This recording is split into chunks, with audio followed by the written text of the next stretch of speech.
Sitting எம்எல்ஏக்கள் 50 பேருக்கு no seat. வேட்பாளர் பட்டியலை கையில் எடுத்த உதயநிதி. வரப்போகும் சட்டமன்ற தேர்தலில் எந்தெந்த தொகுதியில் யார் யார் களமிறங்குவார்கள் என்ற தேர்தல் வேலைகளை தற்பொழுதிலிருந்தே திமுகவும் அதிமுகவும் செய்யத் தொடங்கிவிட்டது என்று நம் முந்தைய வீடியோக்கள் பலவற்றில் பார்த்திருக்கிறோம். ஆனால் திமுகவை பொறுத்தவரை வேட்பாளர்களை தீர்மானிப்பதற்காக தனியாக 10 திட்டங்கள் போட்டு தந்திருக்கிறார் மு.க.ஸ்டாலின் என்று சொல்லப்படுகிறது. சிட்டிங் எம்எல்ஏக்கள் நிறைய பேருக்கு அடுத்து வேட்பாளர்களாக களமிறங்க வாய்ப்பு கிடைக்காது என்றும் சொல்லப்படுகிறது. சீக்கிரட்டாக எல்லா எம்எல்ஏக்கள் பற்றியும் சர்வே எடுத்திருக்கிறார்கள் என்றும் அந்த சீக்ரெட் சர்வே எண்ணின் முடிவுபடி பல அதிர்ச்சிகரமான சம்பவங்கள் காத்திருக்கின்றன என்றும் கிட்டத்தட்ட வேட்பாளர்கள் பட்டியலை கையில் எடுத்து ரெடியாக வைத்திருக்கிறார் உதயநிதி என்றும் சொல்லப்படுகிறது.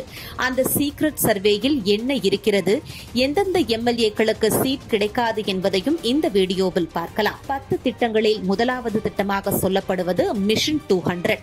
234 தொகுதிகளில் 200 தொகுதிகளுக்கு மிகாமல் திமுக கூட்டணி கட்சி கைப்பற்ற வேண்டும் என்ற திட்டத்தை தான் வகுத்து கொடுத்திருக்கிறார் ஸ்டாலின் என்று சொல்லப்படுகிறது. இதற்காக 5 குழு நியமிக்கப்பட்டு வேட்பாளர்களை தேர்ந்தெடுக்கிறார்கள். இரண்டாவதாக ஒவ்வொரு மண்டலத்திற்கும் ஒரு பொறுப்பாளர்கள் என்று வீக்காக இருக்கும் மேற்கு மண்டலத்திற்கு ஸ்ட்ராங்கான செந்தில் பாலாஜியை நியமித்திருக்கிறார்கள். அடுத்ததாக மாவட்டத்தை 100ஆக அதிகரிப்பது. அப்படி அதிகரிக்கப்படும் பட்சத்தில் தொகுதிகள் குறைந்து மாவட்டத்திற்கு 2 தொகுதிகள் என்று ஆகும்போது அதன் பொறுப்பாளர்களுக்கு 2 தொகுதிகளை மட்டும் கவனம் செலுத்தினால் போதும் என்ற நிலை உருவாகும். இதனால் வேலையும் தீவிரமாக நடக்கும் என்று எதிர்பார்க்கப்படுகிறது. 4ஆவதாக நாம் தமிழர் மற்றும் தமிழக வெற்றிக் கழகத்தை எப்படி சமாளிப்பது என்று தனியாக வியூகம் வகுத்துள்ளதாகவும் சொற்ப வாக்குகள் வித்தியாசத்தில் தோற்கும் நிலைமை வந்துவிடக்கூடாது என்பதால் இளம் வாக்காளர்களை கவருவதற்கு என்னென்ன செய்ய வேண்டும் என்பதையும் தீர்மானித்திருப்பதாக கூறப்படுகிறது. 5ஆவதாக கூட்டணி கட்சிகளை சரி செய்ய வேண்டும் என்றும் அதை கையாள்வதற்காக சரியான வியூகத்தை திட்டமிட்டு வருவதாகவும் சொல்லப்படுகிறது. இந்த கூட்டணி கட்சிகளை பேசுவதற்காகவே ஏவ வேலுவை களம் இறக்கியுள்ளதாகவும் அவர்தான் கூட்டணி கட்சிகளுடன் தொடர்ந்து பேசி வருவதாகவும் சொல்லப்படுகிறது. அதிக தொகுதிகள் கூட்டணி கட்சிகள் கேட்கக்கூடாது என்ற முனைப்பிலேயே ஏவா வேலுவை கட்சி களமிறக்கியதாக சொல்லப்படுகிறது.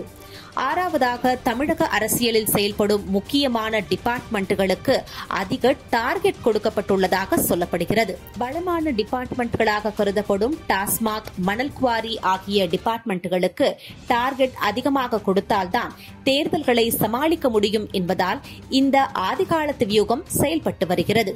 குறைந்த வாக்குகள் வித்தியாசத்தில் தோல்வியடைந்த தொகுதிகள், வீக்காக இருக்கும் தொகுதிகள், மேற்கு மண்டலமான கோயம்புத்தூரின் 10 தொகுதிகளில் 1500, 2000 வாக்குகள் வித்தியாசத்தில் தோல்வி அடைந்த காரணத்தினால் சிறு அளவில் கூட தோல்வியை சந்திக்கக்கூடாது என்ற நினைப்பில் அந்த வீக்கான தொகுதிகளுக்காக பிரத்யேகமாக டார்கெட் செய்யப்பட்டு வியூகங்கள் அமைத்து நேர்த்தியான பொறுப்பாளர்களை நியமித்திருப்பதாகவும் சொல்லப்படுகிறது.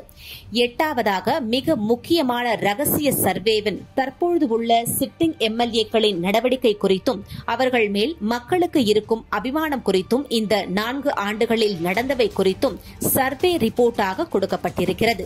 கடந்த முறை வெற்றி பெற்ற 125 திமுக எம்எல்ஏக்கள் மற்றும் 159 கூட்டணி எம்எல்ஏக்கள் பற்றியும் சர்வேக்கள் எடுக்கப்பட்டிருக்கிறது.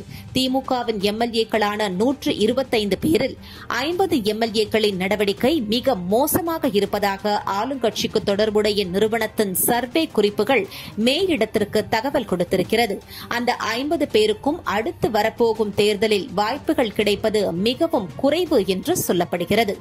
அடுத்ததாக 60 எம்எல்ஏக்கள் மட்டுமே நல்ல இமேஜில் இருப்பதால் அவர்களுக்கு அடுத்த முறை மீண்டும் வாய்ப்பு கொடுக்கலாம் என்றும் அந்த சர்வேயில் தலைமைக்கு சொல்லப்பட்டிருக்கிறது. இறுதியாக மிஸ்டர் கிளீன் இமேஜ் உள்ள நிறைய புது முகங்களை அடுத்து வேட்பாளர்களாக களமிறக்கினால்தான் வேலைக்கு ஆகும் என்றும் சர்வே நிறுவனம் சொல்லியிருக்கிறது. மேலும் அதிக பெண்களையும் வேட்பாளர்களாக களமிறக்குவது பற்றியும் திமுக முடிவெடுத்திருப்பதாக கூறப்படுகிறது. அப்படி இருந்தால் மட்டுமே நிலையான வேட்பாளர்கள், நடுநிலையான வேட்பாளர்கள் தங்கள் கட்சியில் இருக்கிறார்கள் என்பதை காட்டிக்கொள்ள முடியும் என்றே இந்த வியூக அமைப்பின் மூலம் தெரியவருகிறது.